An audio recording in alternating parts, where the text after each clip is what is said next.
and I had 200 firefighters in the room.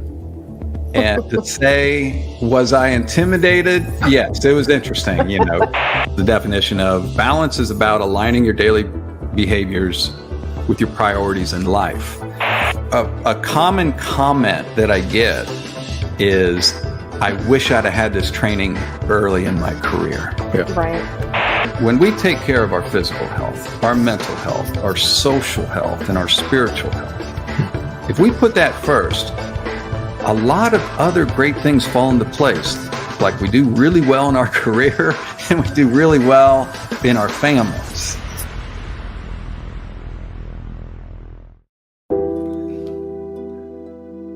This is Bobby and me at FDIC running the 5K after the 5K. I emailed Bobby a couple years ago out of the blue. He didn't know me. I didn't know him. I emailed him and sent him a link to my video of the workshops that I have been doing for firefighters. Asked him if he had watched the 3-minute video. He watched it. He said, "This is awesome. Call me." We got talking and became friends immediately. It was a few months later, I met him at a conference. First time I got to hear him speak and hear what a powerful speaker he was. He goes, "Donnie, no one's in the work-life balance swim lane in firefighting. You're going to be the guy." And he goes, "Don't lose sight of what you do. You are work-life balance. Don't get pulled in a bunch of directions." And I'll never forget that. And then one thing led to another. He was always in my corner. I got to see him again at another conference, and he gave me that handshake, gave me his personal challenge coin, and said, "Thank you for all the work you're doing." Led one thing to another, to writing articles in fire engineering, to last April being able to present at FDIC. During my presentation, he comes in. He says, "I'd like to say a few words." And he's telling the folks in the room, the attendees, how important it is to heed this advice of work-life balance, to get your priorities figured out, and to align your behaviors with those priorities, because many of us waited too long in our career to do so. So he's always been a fan, and he's been the biggest fan of every firefighter out there. And to Bobby, his family, may God bless them during this trying time. And all of us that were blessed to have known or become friends with Bobby, his legacy will live on forever. Thank you, Bobby, for all you've done for me personally. Thank you.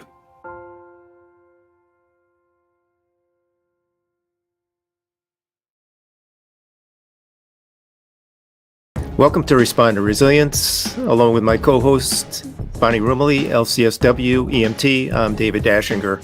In this episode, we'll be speaking with Dr. Donnie Hutchinson about work-life balance and wellness for first responders. I'd like to invite you to like and subscribe. Our YouTube channel is Responder Resilience. We're also on Facebook, Responder Wellness Inc., bbsradio.com, Apple Podcasts, all the podcast platforms, and visit our website at respondertv.com for past episodes and guest information. We'll be right back to speak with Dr. Donnie after this. This episode is sponsored by the Angio Foundation. In this family, more of us die by our own hands than by the hazards of the job. In this family, up to a quarter of 911 dispatchers have symptoms of PTSD. In this family, our mental health and wellness are in crisis, while responders are quietly suffering. In this family, many struggle with job-related stress, burnout, trauma, sleep disruption, substance abuse, and marriage problems. In this family, we can help the helpers with vital information and resources, resilience strategies, and success stories of overcoming the obstacles. In this family, no one is alone. Welcome to Responder Resilience with co-hosts retired Lieutenant David Dashinger, Dr. Stacy Raymond, and Bonnie Rumley, LCSW EMTB.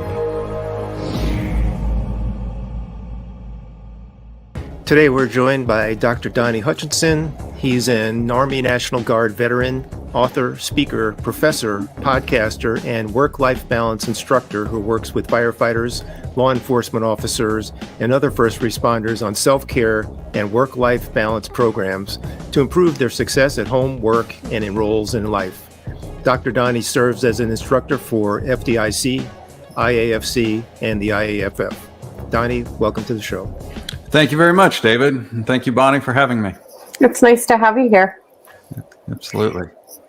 So I wanted to jump right in with you and hear a little bit about your background. What got you interested in work-life balance and everything in the fire service? How long do we have here? 3 days. You know what? I realized that I wanted to live a balanced life in my very first career job, which was, I'll give a shout out to Xerox Corporation. So this goes back many, many years.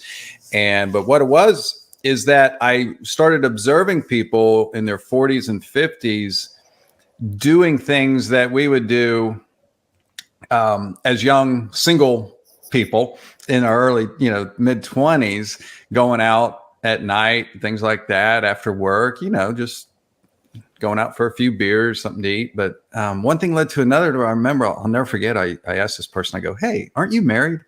He's like, "Yeah, I'm married." I go, "Don't you have children at home?" "Yeah, I have children at home." I go, "Well, what's your wife think about you being out all night with a bunch of single guys?" "Oh, she doesn't mind." And I'll never forget, I was like, that's not going to work out. I just know it's not. That can't be a recipe for success. So one thing led to another.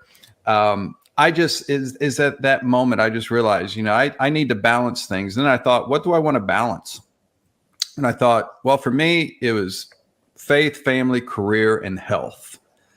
And so what ended up happening is I went through a career and was led several human resource organizations in the human resource organizational behavioral markets. And I led that way. I balanced my faith, my family, my career, and my health, did all that. And then I did it for my management team. And then I had them do it for the employees. And one thing led to another. It's like, hey, this thing works. You can really be very effective at this. And then it was later, just sort of when in the process of getting my PhD in this work, I wrote a book about it called Lead with Balance. And then after that what happened is that the director of education, he's actually the chief of staff now for the International Association of Firefighters, the IAFF. He was the director of education at the time for their annual training conference. He read my book and he called me up and he said, "Donnie," he goes, "I love what you're doing here. Could you do it? Would you be interested in putting on a workshop for firefighters?" And I said, "I would love to." He asked me how I'd go about it. I told him gave him the formula basically of how I do stuff.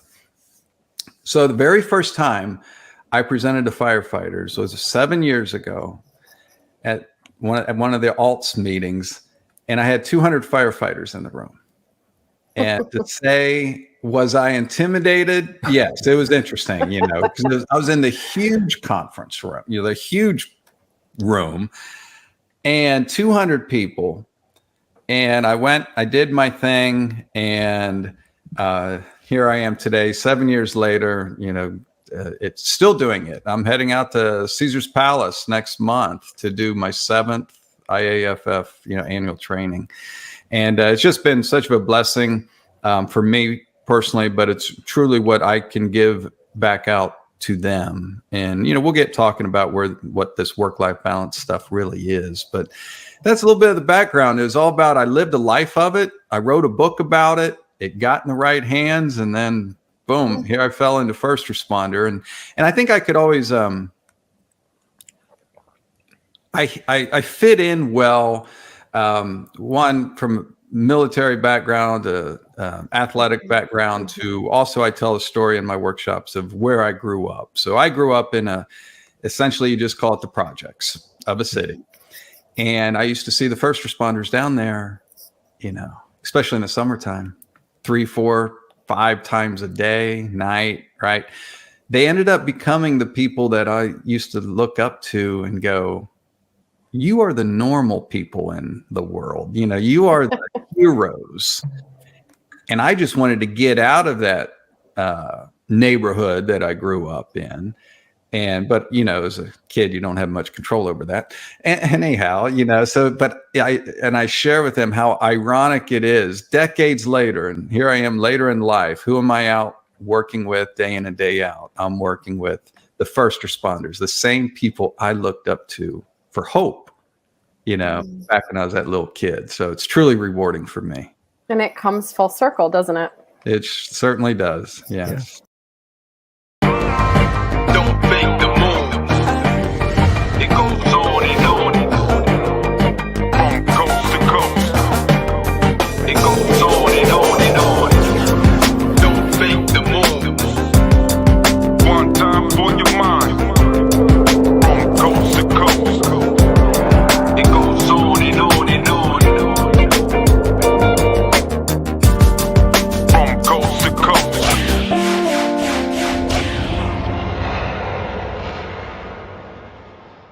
And I'm curious, like from that first room of 200 firefighters, where you were sort of new to the whole presenting to that culture, like what have you learned along the way? What kind of shifts have you made to talk to a room full of firefighters? Yes, it is transitioning a little bit with younger firefighters coming in, to the workforce and things like that. But one key characteristic of all first responders, not just the firefighters, though, has been they really, when you're doing a workshop, they follow instructions very, very well. And that it sounds funny that people do that, but they really do. Compared, you can get into some other audiences like teachers or something like that, and they're off doing their own thing, but they follow instructions, so they're really good when they're in the workshop. They participate because it's very interactive and all of that. But some of the things I'm finding, though, is that with the younger, and I've written about this in some university textbook chapters on work-life balance about generational differences that we're experiencing. And I'm sure this is not new news to you or probably many listeners out there, is that, with the younger workers, and my son, he's a firefighter, he's 23 years old. Now he's a Army combat veteran. So he doesn't really fit this mold so much, and he's single. So he'll pick up any shift he can, Right. Which I tell him, hey, yeah, this is the time to do it, Get it while you can. But what I hear, though, around various departments is that, that sometimes they struggle with when it's a volunteer for overtime, is that generally it's about the same 25% of the men and women are picking up those shifts, but it's usually the ones that are more seasoned that are picking up those shifts, which is further causing a strain on that work-life balance, because they would love to share the overtime with others, but they need others to step up and take their share. That's an excellent point. And it's the same way at my EMS agency. And we hear this a lot in our offices as well. They refer to it as the 10%, like the 10% are doing all the work. I don't know what the actual statistic is, but I think that contributes to some of the other things that we all look at, which is burnout or compassion fatigue. So I think you're absolutely right in what you're saying. Well, you mentioned earlier balance, and I think I'd love to steer into talking about what you do to help people achieve balance, work-life balance, and maybe what kinds of things you work with them on in terms of priorities and maybe aligning behaviors to achieve your life's priorities. Oh, absolutely. And David, you hit it right there, is that, a lot of times when we talk about balance, first I try to, I share with people, I said, well, let's first get an understanding of what balance is, because it's not about equal time at work and home and pleasure and things like that. What I came out with my research a few years ago is the definition of balance is about aligning your daily behaviors with your priorities in life, as you alluded to there. And in the workshops and when I'm talking with people, a lot of times I'll say, hey, when's the last time you thought about your priorities in life? And most people are scratching their head going, I really never thought about it much. And then they look back and they remember when their kids were just this tall and now they're this tall. And it's like, wow, where did the time go? Mm-hmm. And so when we get into balance, it truly is about balancing priorities in life. But first we have to step back and think about what are our priorities in life. And I'll be the first to share with my audience that, hey, I'm not here to tell you what your priorities ought to be. Priorities ebb and flow all the time, depending on what's going on in one's life. However, we do know from studying people that are nearing end of life that health and close relationships are considered two universal priorities. We have them regardless of where you're at in this world. Mm-hmm. So when we step back and look at that, like that, you're right, that's where we get into that work-life balance. When we talk about, for all first responders, the health, and when I'm talking about health, I mean not just physical health, but the mental health. Bonnie, as you mentioned, the compassion fatigue and burnout and all of that, not good things to go down. So we want to focus on what I encourage people to do, and what the models that came out of my research is that if we put self-care, or how we behave when it comes to our health, when we put self-care first and we consider that foundational, as in, we have to put that first.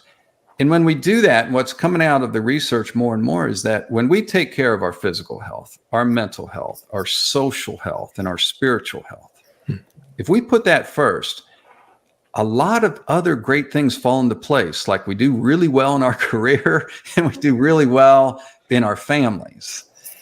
And it's the beauty of it is that, wow, all we have to do is put ourselves first. However, as first responders, regardless of which badge you wear, putting yourself first is not in the formula, right? Public safety is in the give, and let's give more all the time. And even they take the oath, and this is one of the lines I use in my workshops. They take an oath to serve and protect their communities, right? Mm-hmm. Yep. Mm-hmm. But they sometimes fail to recognize that they and their families are a part of that community. And they feel guilty about taking time to exercise, taking time to rest, taking time just for my family. They feel guilty about that. And sometimes then they don't engage in that. And then we all know what happens. The time, time clicks, and then they look back. And now they have regret and guilt and a health problem or a relationship problem. And then it's like, okay, Bonnie, that's where you come in. They then go to counseling to work on it. So when I talk about like the work that I do in work-life balance, I try to share and educate folks on, hey, I'm here to help you shore up your priorities in life. Mm-hmm. I'm here to help you rediscover them. Mm-hmm. I'm here to help you put a plan together to align your daily behaviors with those priorities in life. And the whole concept is that try to be on the preventive side. I want to try to help you change before. Bonnie, I'm trying to put you out of business there. You know what? If you put me out of business, I would be so happy because it means all the first responders are well. Yeah. So game on, okay? Okay. It's about that, right? It's about that preventive. Let's shore it up. And I think, the workshops do a really, really good job by the data that I've been gathering on pre and post tests and things like that.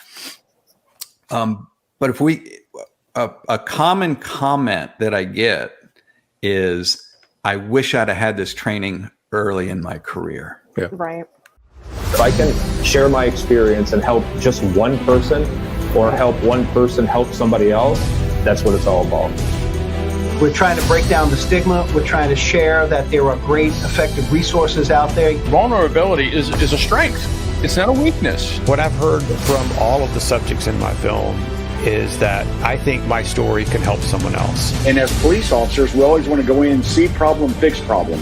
And you can't do that with a mental health crisis. You have to see person and connect with person. This sucks, but I'm going to have to embrace this suck. You know, I don't like these cards, but these are the cards that I've been dealt, and I'm going to have to play them to the best of my ability. And I've been trying to do that for the last 10 years.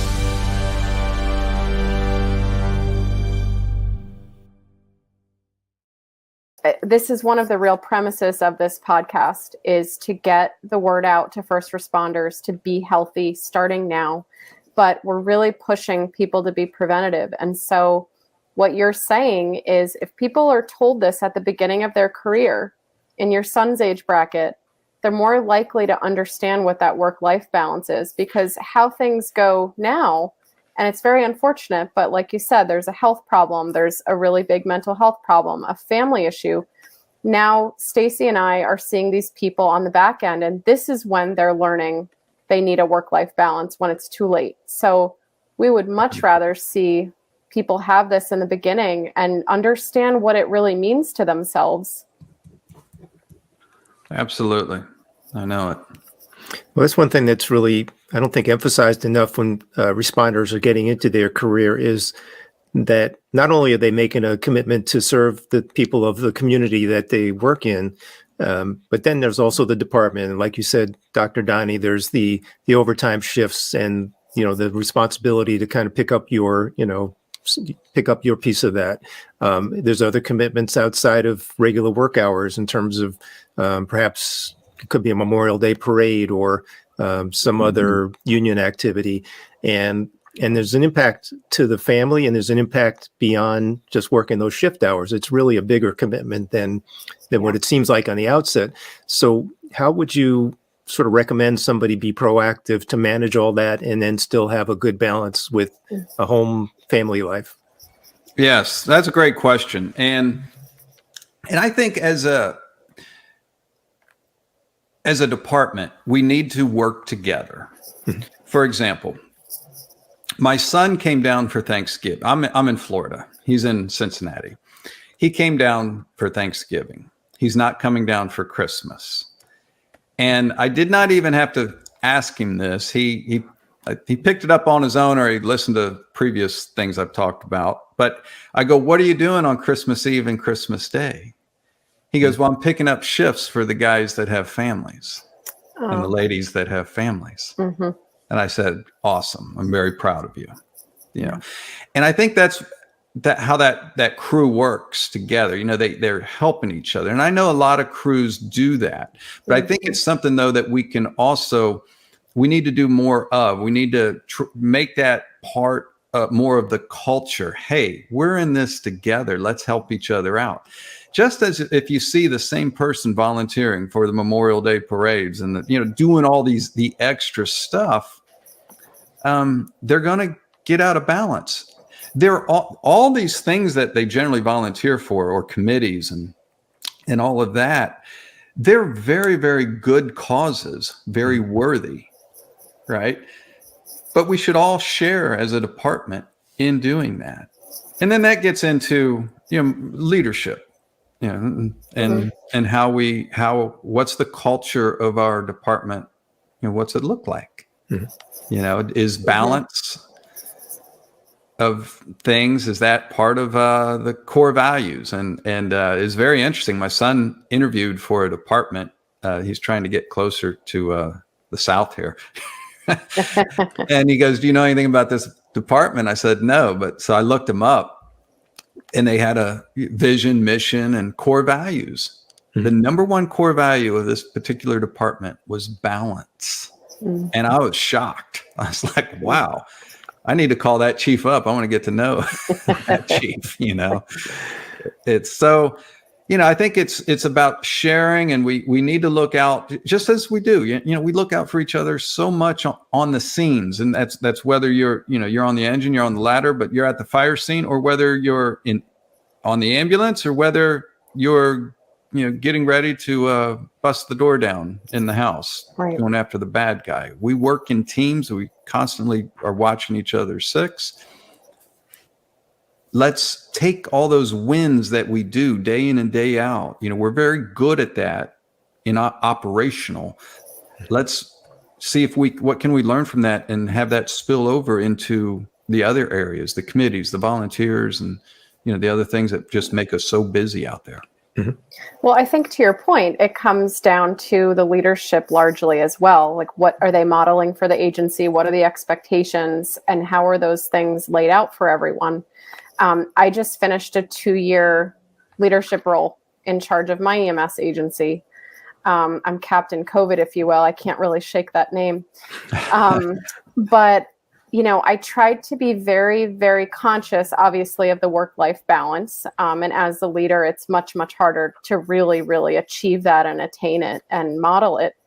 But I tried to do that by having boundaries for myself, right? There were times where if I went away or if I had a dinner to attend, I would communicate, I am out of service this evening. You can contact these 3 people, but this is my time for myself or my family. So I think just being a mental health professional and seeing what I see on my end, I tried very, very hard to model that behavior. And I'd like to think that it made a difference and that people really thought about it. Or if someone got up on a Saturday morning and was doing checkout at 6 a.m., maybe they thought to themselves, oh, maybe I shouldn't call about this issue right now. I'll wait till 9 o'clock, things like that. Yes. So I think it just means that everybody has to be more thoughtful of that balance. And even if they don't really feel they need it for themselves, how are you contributing to the people around you? Absolutely. Yeah. And I'm glad to hear that you did that. Thank you. It's like, a very practical, concrete step to initiate first care. For self-care for yourself. Yeah. Yeah. I mean, that simple piece of going out, you're off, you're with your family, right. And okay, I'm going to be out of commission here for 2 hours. Right. Then I'll check my text. Exactly. But that way you have the opportunity then to get fully engaged, as you did with your family and situation, and because what we're really talking about here, if we really think about, right, that was a successful outcome. And doing what you did can lead to more successful outcomes because you don't have, as we know, if our family life, regardless of your profession, is not good, it's going to weigh you down in your career job. Right. Now, people can shake their head. No, it doesn't bother me. Well, we know that's just a defense mechanism, right? We know it does. So when we think about success, and that I try to instill in all the first responders, is I'm talking about sustainable success. We're talking about success, not just now, but in the future. And oh, by the way, how about that retirement life, right? Because as we know, regardless of which side of the badge that you're wearing when it comes to retirement, the length of retirement that they live is not as high as what the general population is by any means, right? Right. And the relationship strain, the health strain, and all that. So I think, and what do we hear from people when we're in front of people? Oh, I've got 5 years to retire. I've got this, I've got that. It's like they work their whole careers just to retire, yet that's a challenge. And I know you're going to do an episode probably on the retirement piece, because that is such a large transition and something that, it sure is helpful if they start looking at it well in advance. We've been working on probably a 2-part documentary style episode where the more we drill into this subject, the more we're finding how important it is and how overlooked it is in the course of a responder's career, especially when it could be addressed right at the beginning and then throughout. And there's so many ways we see that departments can take a role in that, and obviously the responder themselves can be proactive in doing everything they can so they do have a enjoyable retirement with their family as part of the picture, and financially as sound as possible. So Donnie, it's something that needs to be talked about more, and I'm glad you brought that up. Absolutely. When it comes to occupational cancer exposures, members of the fire service are some of the highest risk professionals nationwide.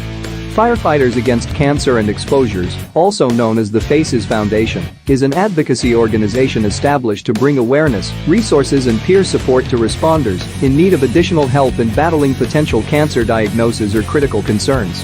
The FACES Foundation was established by a national alliance of first responders to offer supplemental resources for firefighters.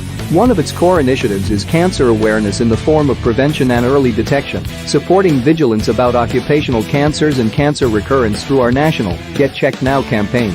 Also, the FACES Foundation publishes a major public catalog of resources for the many areas of need, including information on clinical and mental health therapies, benefits and compensations, funding sources and financial strategies. For more information, please visit the FACES website at facesusa.org.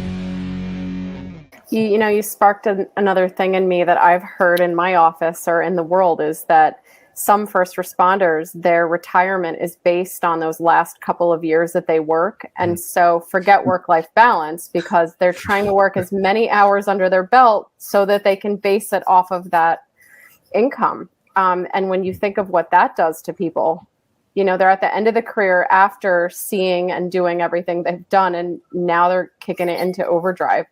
I wish we had data on what that does. Oh, well, if you just think about it, and I've had I know exactly what you're talking about. I've talked to many, and sometimes, depending on their family situation, but if they have, I'll never forget the one. He had a son playing high school football. And I said, well, how much do they need to pay you to miss those Friday night football games? Yeah. And he just sat there. He was at a conference. It was Thursday. He was at the conference. He goes, excuse me. He got up and he left. He went home. He was at a conference that was voluntary.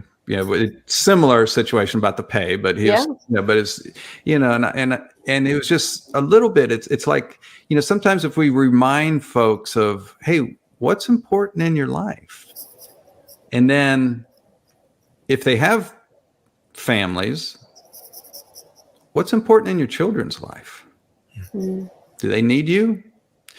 Do they need parents? Do children today need parents? Well, no one knows that better than first responders by what they see out in the communities, right? Right. They need parents. And how are we doing with that? And that's where I know exactly what you say, chasing the dollar, but at the end of the day, how much does someone need to pay you to give up your health or to give up your family? Right. And the kids grow up. At some point, they're going to be college age and moving on with their lives. You just cannot put a price on those years when they are young and needing to have a role model like a father or a mother who's, so important to them. So it's a critical piece. Didn't we just have this talk, David, last week? We're working on this. We're working on the 2-part episode of retirement. And, we have a lot of footage and things to go through and hone in on. And I said to David, hey, my part's going to be slow because this is holiday time. And your kids are only young once. So I'm trying to really put that first for myself. It's hard because there's a lot of feelings associated with those boundaries, right? There's guilt or, someone else is picking up my weight. But when I thought about what I said to David, then I thought, well, but David's kids are grown up and he's okay with it, and it gives you permission. I think people need to hear it from us. They need the validation, the permission, but they need to also be okay with taking permission for themselves. And I'm not perfect at it, but I practiced it last week. And so it can happen. I felt it was very freeing, very freeing. And, awesome. So it's possible. It's possible for all of us to do that more. Yeah, but I'm sure it can feel like a difficult decision when you're trying to decide between going to your son's soccer game and, picking up another shift or, doing a union function when, it's almost like being, pulled in 2 different directions and trying to figure out, it's who do you choose in that scenario? So Dr. Donnie, what kind of advice would you give someone who's, kind of wrestling with that situation? Oh, it really gets back to the whole piece about what are your priorities at the given time. For the person that's picking up the extra shifts, first thing I say, ask them is, do you need the money? And there could be some, not do you want the money, Right. but do you need the money? Right.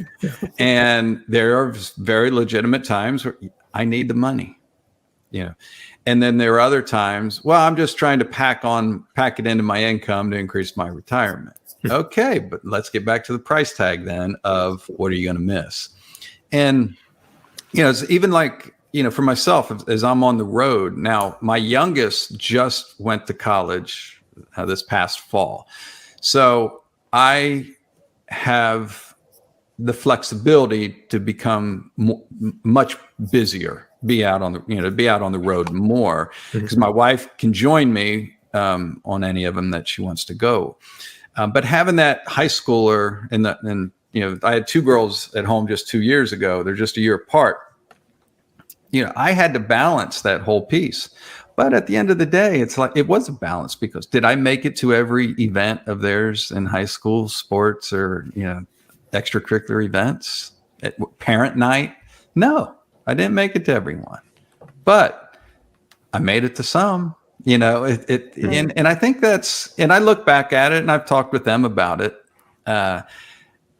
They're happy with that. It's like, okay, they know dad's got to work, but dad has flexibility too. They know that. They know I have flexibility too.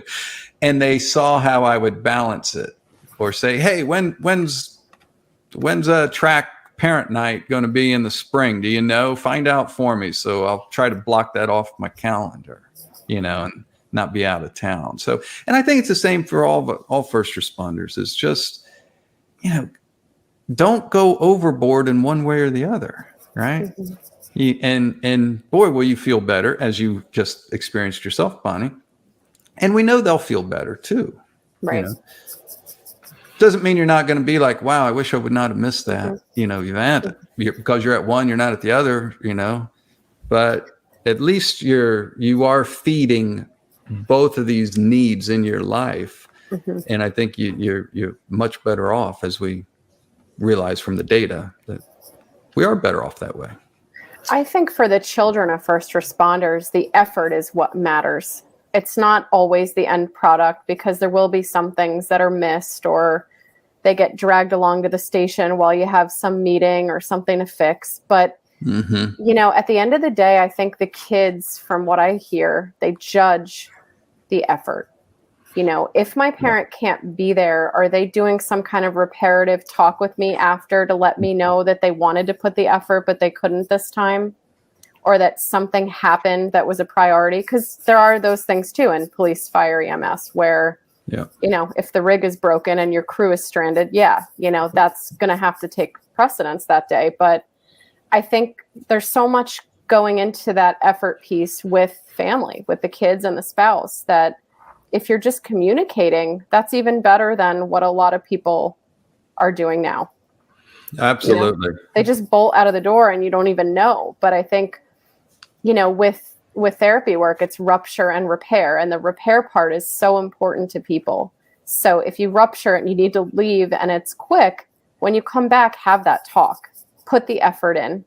Because I think that's what you're going to be measured on in the end. Yeah, you brought up a good point, Bonnie.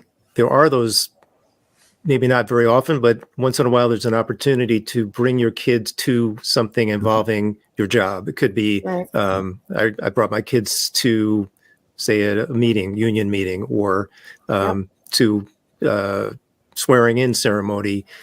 And there's been a few choice times when, I could have said, well, just leave them at home. But I wanted to just take advantage of every opportunity where they could be, with me and be part of the job, like to really show them the positive parts of the job, so they didn't feel like it was the thing that was taking their dad away from them so much, but also they felt like a little more involvement in it, a little more connection to it. So you can pick and choose those as well.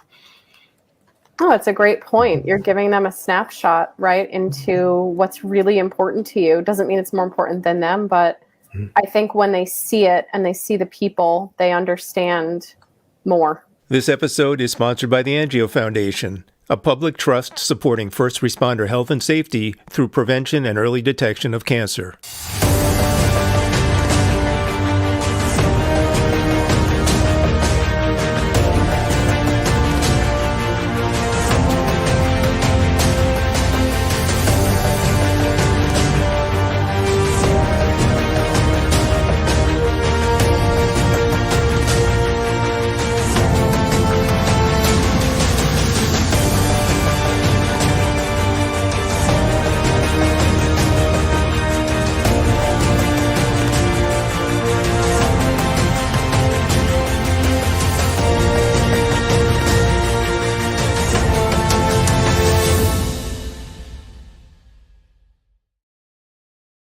I'd like to share with you a quick story from a friend of mine. You guys very well know him as well, Frank Lieb. So, chief of training out at FDNY. He shared with me, when he would study for the promotional exams, which a lot of studying going on for those, right? Yeah. He told me, I'll tell the short story. He would have his children, who were in a lot of sports at the time and always at practice or at a game, he would have them read chapters into a recording device, and then he would go to their game or practice as he was going through the ranks, and he would listen to his children reading the chapter so he could take it in and keep listening it over and over while being at the game. That's brilliant. And he goes, and when my son got up to bat, I hit the pause and really focused. When he wasn't up to bat, I put plugs on, I'd walk around the baseball field. And I thought that was awesome. And then he did exactly like you were talking about, Lieutenant, he'd bring his kids and his wife to the ceremonies and all of that. But I just thought about how he brought it together. It's like, hey, we can do two things at the same time. Mm-hmm. He didn't have to just say, I'm going to be at home and study for this. Yeah, it was important to him. And I loved his example of that. That's a brilliant way to get the best of both worlds at the same time. You have to be creative when you can, right? Mm-hmm. Yes. Well, Dr. Donnie, this has been an amazing conversation. And please share with us where people can find you out there on the internet, social media. Oh, absolutely. The website is Donnie with an IE, DonnieHutchinson.com. And then Instagram, LinkedIn is Dr. Donnie Hutchinson on Instagram. And then LinkedIn is Donnie Hutchinson. So either Dr. Donnie or Donnie, depending on whether I took that social media piece after my PhD or before. Nice. And besides the IAFF event, is there anything else going on that you want to share about?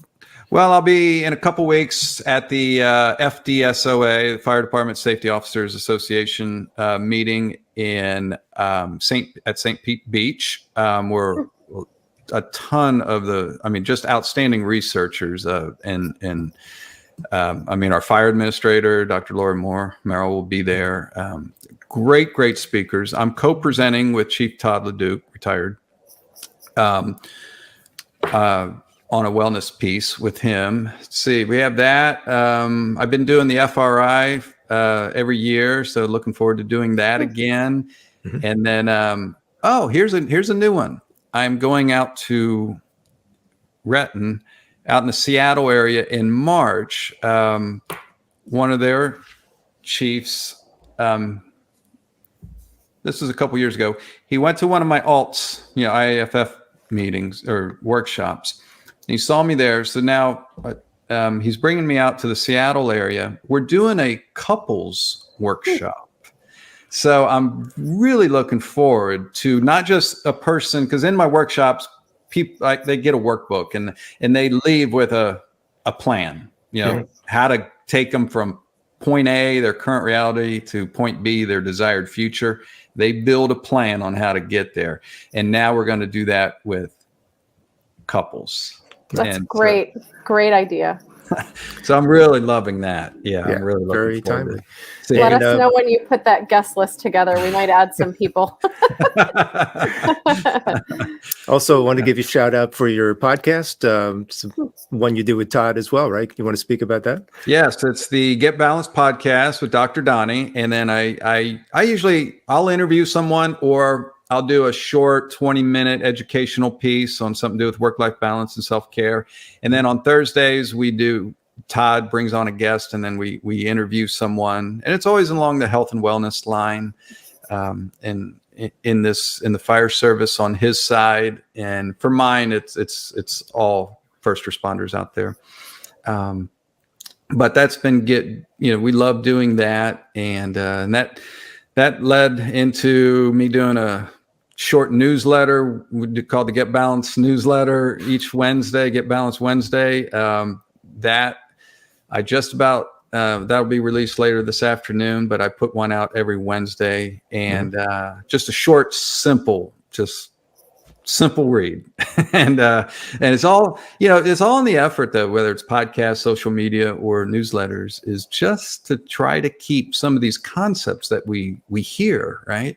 And ideas, trying to keep them top of mind with the first responders out there. Because, as I share with so many people, it's like, I'm pretty good. If I have a goal and I keep it front and center, it's like, I look back on my track record, I'm pretty good at achieving those goals. But it's those things that, sometimes 6 months will go by and I'll look over my shoulder and I'll go, what happened to that idea? Why didn't I implement that? And I was like, oh, I didn't keep it top of mind, front and center. My track record on that is when I don't do it, it's pretty poor. So, I've learned is that and I think it's helpful, and based upon the feedback, it is helpful trying to keep this stuff top of mind, because we all need to be reminded, right, of what's important in our lives, and step back, take some time for reflection, and check in with ourselves and be honest with ourselves. How are we doing with this? Whether it's being a spouse, being a parent, how are we doing with our health, and things that we don't talk about much, as people or first responders. How am I doing with my thought life? How am I doing with my drinking?